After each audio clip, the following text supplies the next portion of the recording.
Hi guys, for today's video, ipapakita ko sa inyo kung paano ko binaklas yung mass relay at thermal protector ng aking ref na binili namin. Binili namin to siya second hand. Pero doon sa may-ari, may kompleto naman yung papel niya kung saan binili. Mga almost siguro mga 2 years. 2 years sa kanila. Although second hand na siya, pero bago pa siya guys. Siya. Yung maliit lang siya, mini rep lang siya. Pero siya double door. Double door siya na mini rep. Ganyan. So, balik tayo dito sa kanyang motor. Kasi kagabi nawalan siya ng kahapon.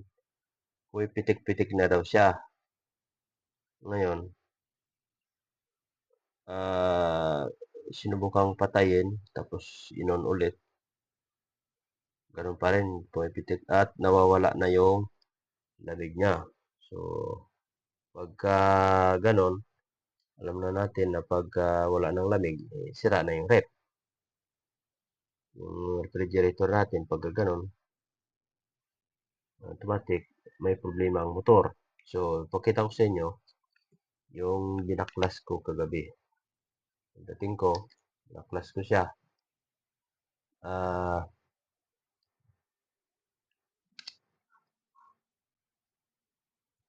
Yan siya guys. Bali, hirap kasi lumagaw. Yan. Ito, madali lang naman ito baklasin guys kasi naka-scroll lang naman to siya.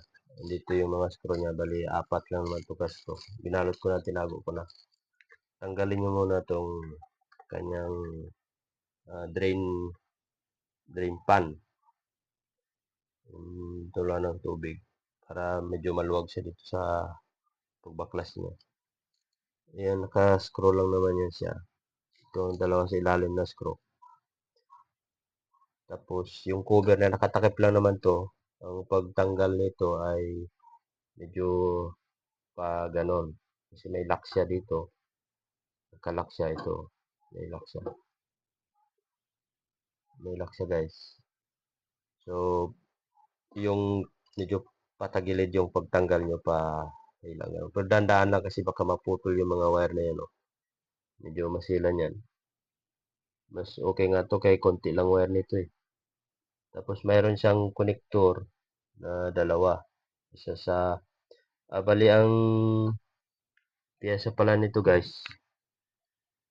Merong relay na dalawa ang kanya connector.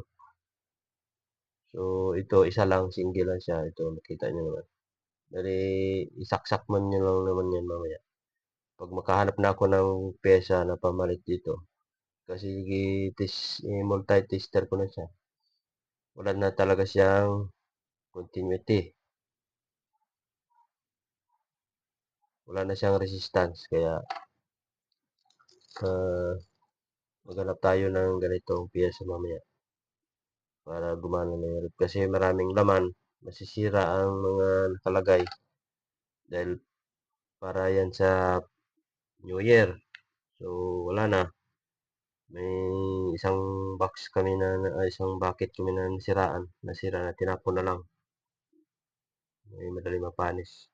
So yan lang guys, update ko kayo pag nakabili ako ng ganito na pamalit sa kanya. Yung kanyang relay at yung protector niya. So maghanap pa ako ngayon. So yan lang muna guys, update ko kayo kung ikakabit ko na siya. Thank you for watching. So guys, ito na, kinabit ko na yung kanyang thermal, yung thermal protector niya, tsaka yung cash relay, mass relay niya. Yan. Hindi ko na pinakita yung video kung paano ko kinabit kasi mabilis lang naman kung gaano nyo baklasin. Pagbaklas, ganoon din pagbalik. So, okay na siya, gumana siya. So, ang conclusion ay sira talaga yung pumutok talaga yung kanyang relay at saka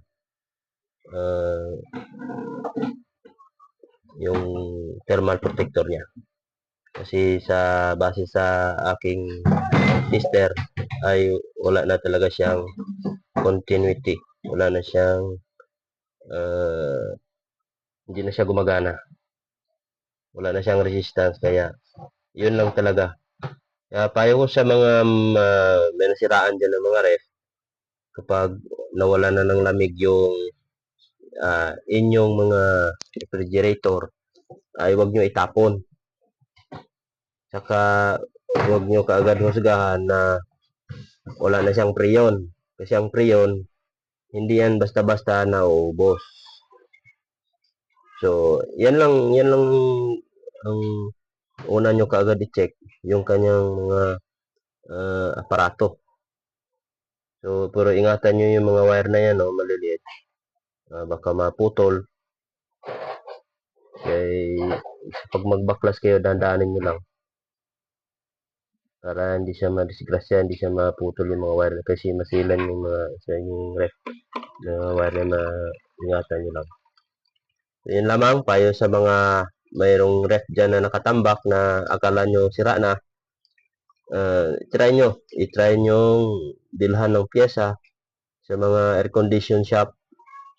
Maghanap na lang kayo dyan ng mga tindahan ng mga yun sa mga nagkakarga ng mga preyon. Doon mayroon mga parts dyan, bili na lang kayo.